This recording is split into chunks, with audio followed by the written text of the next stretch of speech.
Welcome to the 12 TTouch days of Christmas, day 4. Today we're going to continue talking about the bodywork aspect of TTouch.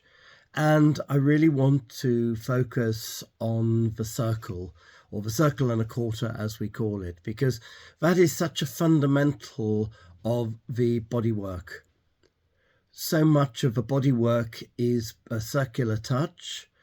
And before we come on to discuss that in a bit more detail, always think about TTouch as being something we do for our animals, not to our animals. And if something isn't working, it doesn't necessarily mean that TTouch is not right for your dog. It just means what you're doing at that moment in time may not be okay. So try something different. Try using a different touch. Try using a slide rather than a circular touch. Add movement to the situation. And maybe if you're doing the touches and the dog isn't so comfortable, just getting that dog into movement, maybe stopping and trying again may be the solution. Or if you're working with the front of your hand, just try working with the back of your hand. Again, that could make a difference. Or if the circular touch is not responding, then try one of the slide touches like the zebra touch. That can be really, really useful. So let us think about the circle and a quarter and the shape of the circle. And I've got a very helpful dog here to help me, my stuffed dog here, and I'm going to show you on her the basis of the circle and a quarter. When we're doing the touches, remember we're not actually stroking or sliding the hand, we're actually moving the skin. So if you were to imagine a clock here, not a sort of modern digital clock, but your traditional analog clock, the clock on the wall that we might remember in a railway station. And I was at Paddington Station in London recently, and just above the statue of the bear himself, there is a traditional clock. So I want you to imagine that clock on your dog, with this being the 6 o'clock position, which is the lowest position, 12 up here, 3 over here, and 9 here. And we're going to start at the lowest point from where we are. Generally, I probably wouldn't lean over the dog. I'd probably work to the side of the dog. But because for the camera, I'm going to actually lean over the stuffed dog just so you can see what I'm doing. With many of the circular touches, the thumb is going to be an anchor, and the 4 fingers are the ones doing the work. What I'd like to imagine is I've got a big indelible marker and I put 4 black dots on this dog. And I'm putting my fingers over those black spots, I should say. And where I begin and where I end, my fingers are going to be over those dots because I'm actually going to move the skin.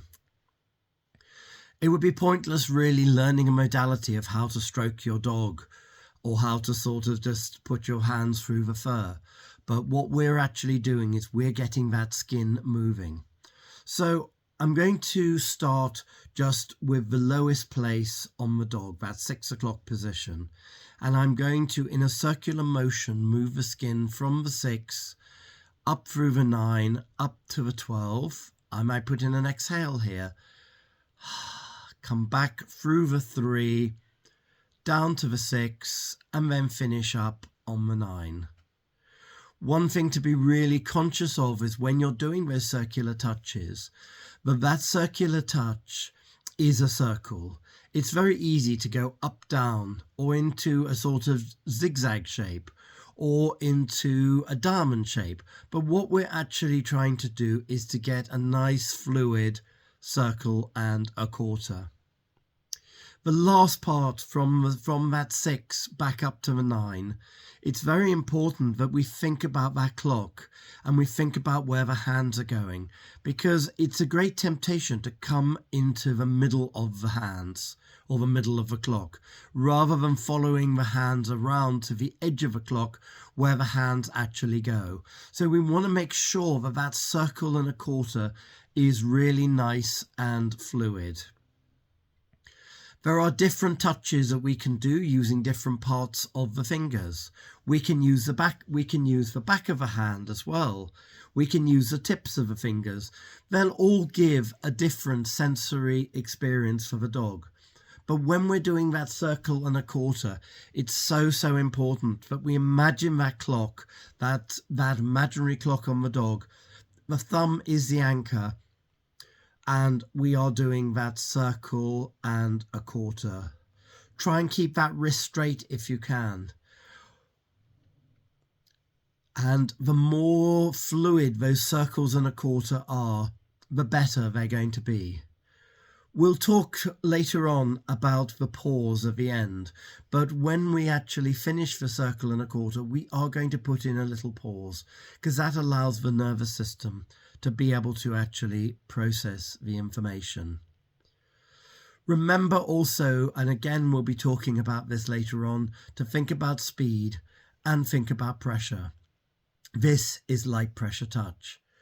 So have a practice. Don't necessarily start practicing on your dogs, but have a practice on a cushion or a stuffed dog, and just practice those circles and a quarter. And the shape of a circle is so important. And I'll see you tomorrow. Thank you very much for watching.